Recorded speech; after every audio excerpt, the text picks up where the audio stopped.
देखिए RRB NTPC में इस टाइप का क्वेश्चन पूछे जा रहे हैं हर शिफ्ट में। तो आइए बहुत आसान तरीके से इसको करते हैं।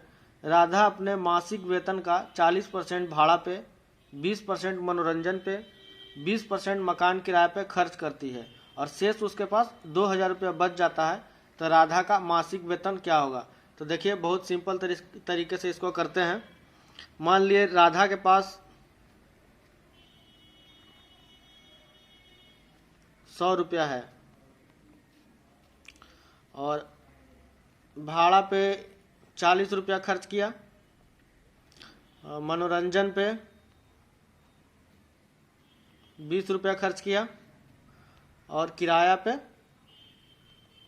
20 रुपया खर्च किया। तो 100 रुपया इसके पास था, 40 रुपया भाड़ा पे, 20 रुपया मनोरंजन पे और 20 रुपया किराया पे। तो टोटल कितना हो गया? 40, 20, 60 और 20, 80। तो बच गया कितना इसके पास?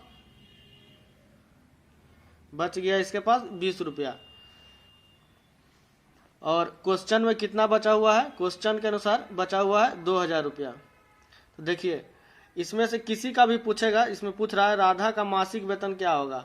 तो जिसका भी निकालना है, जैसे मासिक वेतन निकालना है तो हम करेंगे क्या? जो रेशियो दिया हुआ है ये हमारा मान है उससे बचा हुआ है और ये क्वेश्चन में। तो जो क्वेश्चन में दिया हुआ उसको ऊपर रखेंगे और जो माने हैं उसको नीचे रखेंगे। और जिसको भी निकालना है, मान लिए राधा का मासिक वेतन निकालना है तो इसको 100 से गुना करेंगे। तो इसको देखिए काटेंगे, 2 से 10 हो गया 1000, इसको मल्टीप्लाई करेंगे तो 10,000। ये इसका मासिक वेतन हो गया। और किराए पे कितना खर्च किया? तो किराया पे खर्च किया हुआ निकालने के लिए भी वही करेंगे।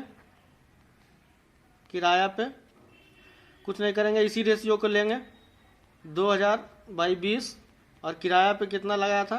20 रुपये लगाया था, तो 20 से गुना करेंगे। 20 से गुना करेंगे तो 20 से 20 कट गया, हमारा कितना हो गया? 2000। तो ऐसे ही आसान ट्रिक के लिए हमारे चैनल को सब्सक्राइब करें। बहुत ही आसान तरीका से सीखेंगे इसको। एक बार फिर से नहीं समझ में आया तो राधा अपने मासिक वेतन का 40% भाड़ा पे, 20% मनोरंजन पे और 20% मकान किराए पे खर्च करती है और शेष 2000 उसके पास बच जाती है। तो राधा का मासिक वेतन क्या होगा? तो इसको निकालने के लिए देखिए एक बार फिर से बता देते हैं। मान लिया राधा के पास 100 रुपया है, भाड़ा 40 रुपया खर्च किया, मनोरंजन में 20 रुपया खर्च किया और किराया पे 20 रुपया खर्च किया। तो 40, 20, 60 और 20, 80 रुपया तो इन्होंने खर्च कर दिया। तो इसके पास बचा कितना? 20 रुपया। 20 रुपया बचा और क्वेश्चन के अकॉर्डिंग हम उसके पास 2000 बचा हुआ था। तो ये एक रेशियो हो गया, इसके बराबर ये ले सकते हैं। तो इसको निकालने के लिए सिंपल क्या करेंगे, जितना क्वेश्चन में बचा और जितना हमारा बचा, तो क्वेश्चन में बचा वाले को ऊपर लिखते हैं, बाकी नीचे, और जिसको भी निकालना है उसको मल्टीप्लाई करके आंसर ले आते हैं। देखिए हमारे दूसरा क्वेश्चन है कि किसी विद्यालय में कुल विद्यार्थियों का 70% लड़का है। यदि शेष लड़कियों की संख्या 300 है तो बताएं कुल विद्यार्थियों की संख्या क्या है और कुल लड़कों की संख्या क्या है। तो ठीक उसी तरह से करेंगे। मान लीजिए कुल लड़का हमारे पास है, कुल विद्यार्थियों की संख्या 100 है और कुल विद्यार्थियों का संख्या 100 है और लड़कों का संख्या दिया हुआ है, लड़का हमारा दिया हुआ है 70%। तो 70% लड़का है, यानी 70 लड़का है, तो लड़की का संख्या कितना होगा? तो लड़की हमारे पास 30% होगा। तो 30% का जो मान दिया हुआ है वो 300 दिया हुआ है। देखिए इसमें कुल विद्यार्थी मान लिए 100 है, तो लड़का 70% है यानी 70 लड़का होगा, लड़की 30% है यानी 30 लड़की होगी। तो 30 लड़की होगी और हमारा क्वेश्चन में दिया हुआ है 300। तो ये इक्वल है, दोनों रेशियो बराबर है। तो इसको निकालने के लिए क्या करेंगे, जो हमारा क्वेश्चन में दिया है उसको ऊपर लिखेंगे और जिसको माने उसको नीचे लिखेंगे। और जिसको भी निकालना है, मान लीजिए कुल विद्यार्थियों की संख्या निकालना है तो 100 से गुना करेंगे, क्योंकि यहाँ 100 माने हैं। 3 से 0 ये कट जाएगा, ये 100, 1000 हो गया हमारा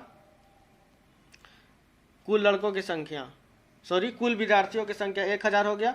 उसी प्रकार से हमको निकालना है कुल लड़कों की संख्या। तो कुल लड़का कितना है? 70 है। तो कुल लड़का 70 है, तो क्या कैसे निकालेंगे? उसी रेशियो को रखेंगे और 70 से गुना कर देंगे। तो ये 0 से 0 कट गया, ये 10 यानी 700 आंसर। देखिए एक बार फिर से देखते हैं। किसी विद्यालय में कुल विद्यार्थियों की संख्या 70 विद्यार्थियों का 70% लड़का है और शेष लड़कियों की संख्या 300 है। तो बताएं कुल विद्यार्थियों की संख्या क्या है और कुल लड़कों की संख्या क्या है। तो देखिए कुल विद्यार्थी हम 100 मान लिए हैं, लड़का 70 है तो लड़की 30 बच जाएगी, क्योंकि 100 में अगर 70 लड़का है तो 30 लड़की होगी, और 30 लड़की के जगह पे हमारा क्वेश्चन में दिया हुआ है 300 लड़का है, 300 लड़की है सॉरी। तो इसी रेशियो को लेते हैं 300/30, जो क्वेश्चन में दिया हुआ उसको ऊपर और जो माने उसको नीचे, और जिसको भी निकालना उसको मल्टीप्लाई करके आंसर ले आते हैं। देखिए हमारा नेक्स्ट क्वेश्चन है, एक परीक्षा में कुल विद्यार्थियों का 35% हिंदी में, 45% इंग्लिश अंग्रेजी में और 20% दोनों विषयों में फेल है, तो दोनों विषयों में पास होने वाले विद्यार्थियों की परसेंटेज संख्या क्या है। देखिए एक बार क्वेश्चन समझते हैं अच्छी तरह से। एक परीक्षा में कुल विद्यार्थियों का 35% हिंदी में, 45% अंग्रेजी में और 20% दोनों विषयों में फेल है, तो दोनों विषयों में पास होने वाले विद्यार्थियों की परसेंटेज संख्या क्या होगी। देखिए इसको बहुत ही आसान तरीके से बनाएंगे, आप उंगली पे भी निकाल लीजिएगा। देखिए इसको समझाने के लिए इसको वेन आरेख पे लेके हम बनाते हैं, एक वेन आरेख बनाते हैं,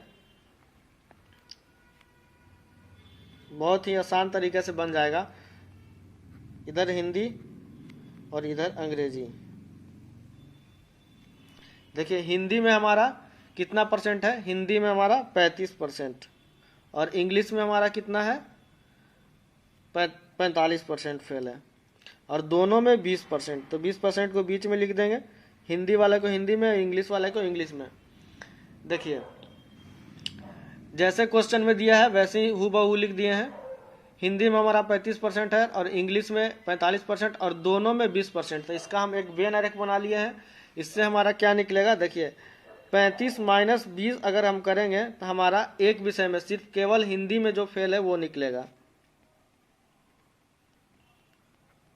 केवल हिंदी में फेल। तो 35 में 20 कर देंगे तो 15 हमारा हिंदी में फेल है। ठीक उसी प्रकार से केवल अंग्रेजी में फेल,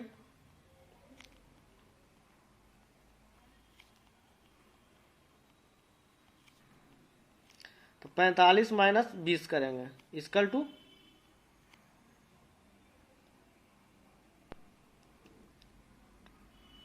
25%। देखिए यहाँ तक तो समझ में आ गया आप लोगों को। हिंदी में 35 है, अंग्रेजी में 45 है, दोनों में 20 है, तो दोनों में जो कॉमन है उसको घटा दिए, 35 में 20 घटा दिए तो ये हिंदी में फेल हो गया, और 20 को 45 में घटा दिए तो ये अंग्रेजी में फेल हो गया। तो टोटल कितना लोग फेल हुए, तो टोटल फेल निकालते हैं, कुल फेल विद्यार्थी। तो टोटल कितना फेल हुआ, हिंदी में 15 हुआ और इंग्लिश में 25 और दोनों विषय में फेल है 20, यानी टोटल कितना हो गया 15 और 25 50, सॉरी 25 और 15 40 और 20 60, यानी 60% टोटल विद्यार्थी फेल है। तो पास विद्यार्थी का संख्या पूछ रहा है, पास विद्यार्थी टोटल 100 है, पास 60 फेल है 60%, तो पास कितना हो गया 40%। ये हमारा आंसर हो गया। देखिए एक बार फिर से समझा देते हैं। एक परीक्षा में कुल विद्यार्थी 35% हिंदी में, 45% अंग्रेजी में और 20% दोनों विषयों में फेल है, तो दोनों विषयों में पास होने वाले विद्यार्थियों की संख्या क्या है। देखिए हम एक वेन आरेख बनाए हैं, हिंदी लिख दिए यहाँ पे, इंग्लिश में जितना फेल है वहाँ लिख दिए और दोनों में जो फेल है वो यहाँ लिख दिए। तो देखिए इसमें दोनों में और इंग्लिश में दोनों का है, तो इसको देखिए केवल हिंदी में फेल विद्यार्थी निकालना है, तो टोटल फेल इतना है और दोनों में 20 है, तो यानी 15 हमारा बच गया हिंदी में फेल।